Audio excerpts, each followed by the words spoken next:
అమ్మ ఎట్టకేలకు ఈ సినిమా వాళ్ళ లొల్లైపోయింది. మిగిలిన పరిశ్రమలాగానే సినిమా పరిశ్రమను కూడా చూస్తాము. రాష్ట్రంలో మాకెవరి మీద రాగద్వేషాలు లేవు, నాకెవరి మీద ఇష్టాలు లేవు, కాబట్టి మీ పని మీరు సరిగ్గా చేసుకోండి అని స్పష్టంగా ముఖ్యమంత్రి గారు చెప్పినటువంటి మాట. సీఎం పేరు చెప్పనందుకే కేసు అని ప్రచారం చేస్తారా? ఎప్పుడు ఆ స్థాయి దాటాం, మీరెందుకు ఖండించలేదు అంటే ప్రతిపక్షము కేటీఆర్ గారు చేసినటువంటి అంశం, సీఎం పేరు చెప్పనందుకే సీఎం అరెస్ట్ చేశాడనేటువంటి మాట ప్రతిపక్షాలు చెప్తే సినిమా ఇండస్ట్రీ నుంచి దానికి దీనికి సంబంధం లేదు అనేటువంటి విషయాన్ని సినిమా వాళ్ళు ఎందుకు ఖండించలేదు అంటే మనసులో కొన్ని విషయాలు ఉన్నాయి, అవన్నీ బయటికి చెప్పలేరు.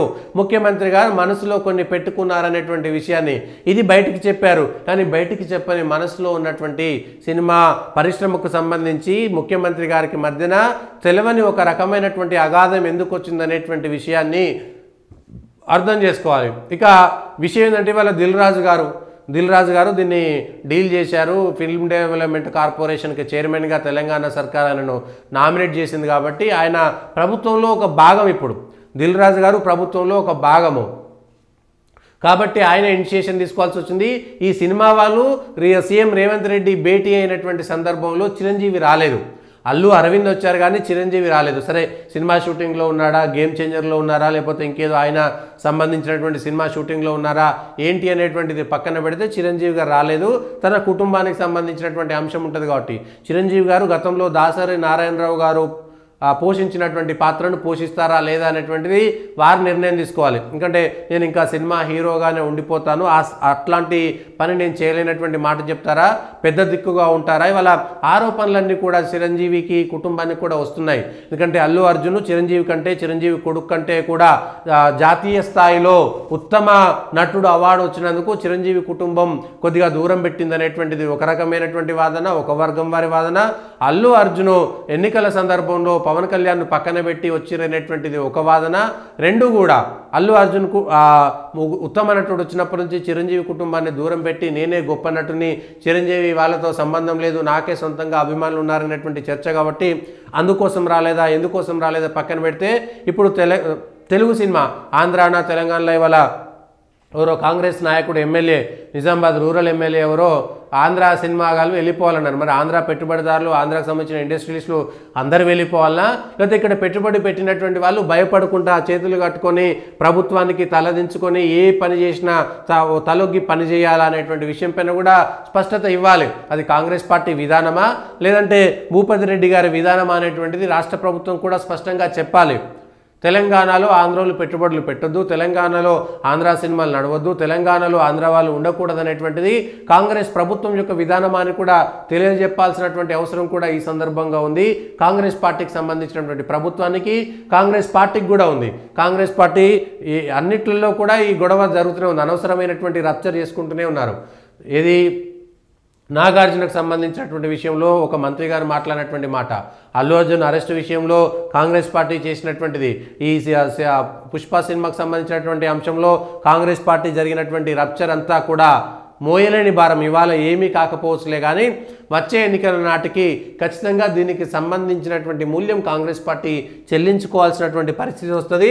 ఇక వచ్చేటువంటి 3 సినిమాలు కూడా ఈ సంక్రాంతికి వస్తున్నటువంటి దాంట్లో గేమ్ చేంజర్కు నిర్మాత దిల్ రాజు, ఇంకొక సినిమా వస్తుంది సంక్రాంతికి వస్తున్నామని వెంకటేష్ వస్తున్నటువంటి సినిమా కూడా నిర్మాత దిల్ రాజు. బాలకృష్ణ డాకు మహారాజు కూడా ఏంది నిర్మాత కాదులే కానీ దాన్ని ఏమంటారు పంపిణీదారుడు, డిస్ట్రిబ్యూటరు మళ్ళీ దిల్ రాజు. అంటే సంక్రాంతి సినిమాలు మొత్తం దిల్ రాజు చేతుల్లోనే ఉన్నాయి. ప్రొడ్యూసర్గా, డిస్ట్రిబ్యూటర్గా, పెద్ద సినిమాకు సంబంధించినటువంటి నిర్మాతగా ఎదిగినటువంటి దిల్ రాజు చేతుల్లోనే ఇవాళ ఉన్నాయి.